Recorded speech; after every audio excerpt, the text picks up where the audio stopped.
Assalamualaikum warahmatullahi wabarakatuh.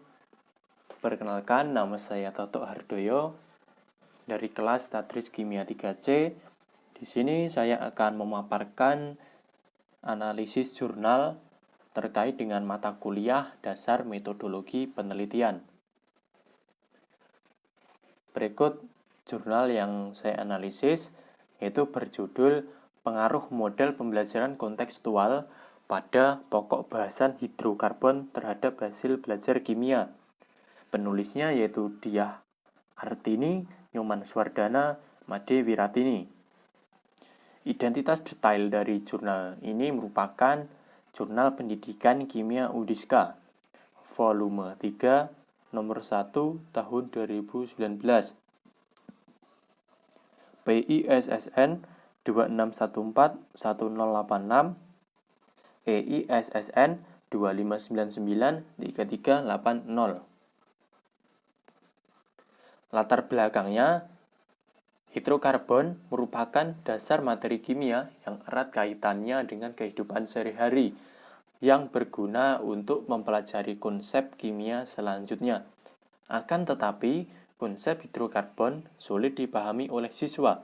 Oleh karena itu, dalam mempelajari materi diperlukan model pembelajaran yang tepat terkait dengan materi tersebut, sehingga hasil belajar akan tercapai secara optimal. Berikut rumusan masalahnya. Bagaimana pengaruh model pembelajaran kontekstual pada pokok bahasan hidrokarbon terhadap hasil belajar kimia? Nah, untuk menjawab rumusan masalah tersebut, ini ada beberapa teori. Yang pertama, Permendikbud nomor 81A tahun 2013. Implementasi kurikulum ditegaskan bahwa proses pembelajaran pada kurikulum 2013 dilaksanakan dengan menggunakan pendekatan saintifik. Pembelajaran ini menekankan pada keterlibatan siswa selama pembelajaran atau proses pembelajaran berpusat pada siswa. Kemudian Agustina 2016, siswa yang memiliki kreativitas rendah akan mengalami kesulitan dalam proses pembelajaran menggunakan model discovery. Hal ini menyebabkan siswa yang memiliki tingkat kreativitas rendah mengalami kesulitan dalam memecahkan masalah, terutama berkaitan dengan fenomena alam atau kehidupan sehari-hari dan bersifat abstrak, serta hasil belajar siswa cenderung menjadi rendah. Kemudian Suryanto 2015, hasil belajar kimia siswa yang ditemukan masih rendah karena rendahnya keterlibatan siswa selama proses pembelajaran. Selanjutnya Ardiansyah 2013 dan Wartini 2014 menyebutkan bahwa hasil belajar kimia siswa yang rendah ditemukan pada topik hidrokarbon. Teori lanjutannya, ini Rusman 2012, model pembelajaran kontekstual merupakan konsep belajar yang dapat membantu guru mengaitkan antara materi yang diajarkan dan situasi dunia nyata siswa dan mendorong siswa membuat hubungan antara pengetahuan yang dimiliki dan penerapan dalam kehidupan mereka. Sabil 2011 mengatakan bahwa setelah mengalami pembelajaran dengan model pembelajaran kontekstual, siswa memiliki partisipasi aktif dalam berdiskusi, sehingga siswa berani untuk bertanya dan menyampaikan pendapatnya. Dan yang terakhir, Maharani 2013, Silaban 2015, dan Nur Hidayat 2016. Beberapa hasil penelitian tentang pembelajaran kontekstual yang telah dilakukan menunjukkan hasil bahwa penerapan model pembelajaran kontekstual dapat meningkatkan hasil belajar siswa. Hasil belajar yang diperoleh pada penelitian tersebut rata-rata 76. Nah, berdasarkan uraian tersebut, untuk mengetahui konsistensi hasil penelitiannya, perlu dilakukan penelitian tentang pengaruh model pembelajaran inquiry terbimbing terhadap hasil belajar kimia siswa. Adapun metode penelitiannya ini merupakan penelitian kuantitatif. Dengan desain penelitian kuantitatif, eksperimen di mana penelitian ini dilakukan dengan cara memberikan perlakuan kepada subjek yang kemudian dilakukan pengukuran akibat dari perlakuan tersebut. Yang selanjutnya, jenis desain eksperimennya non-equivalent control group design. Jadi di sini ada kelompok kontrol dan satu kelompok eksperimen, di mana masing-masing diberikan perlakuan dan pengukuran.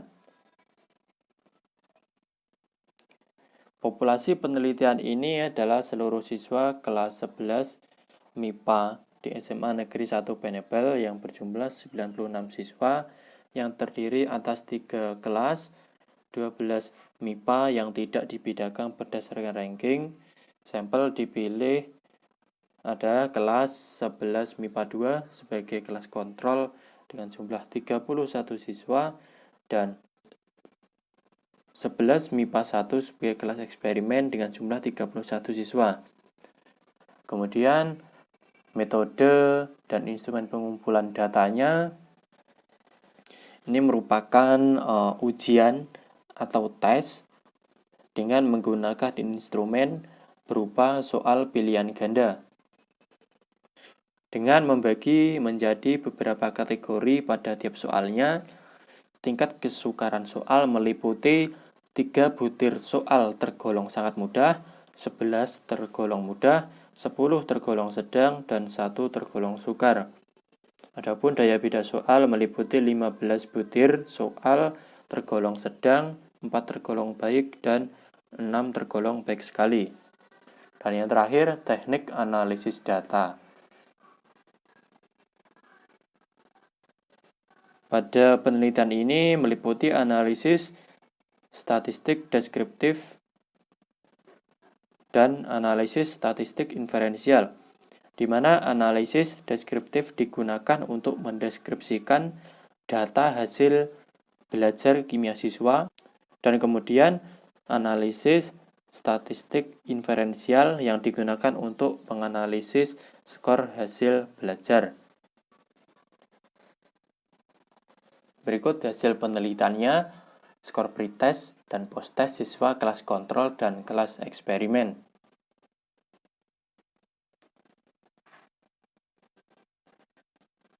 Nah, berdasarkan tabel tersebut, diketahui bahwa skor rata-rata pretest siswa di kelas kontrol dan kelas eksperimen tidak jauh berbeda. Hal ini berarti pemahaman awal siswa di kelas kontrol dan kelas eksperimen tidak jauh berbeda, sedangkan perbedaan skor post-test kelas eksperimen dan kelas kontrol cukup besar. Hal ini menunjukkan bahwa hasil belajar siswa di kelas eksperimen lebih baik dibandingkan hasil belajar siswa di kelas kontrol. Kemudian data skor pretest dan posttest yang diperoleh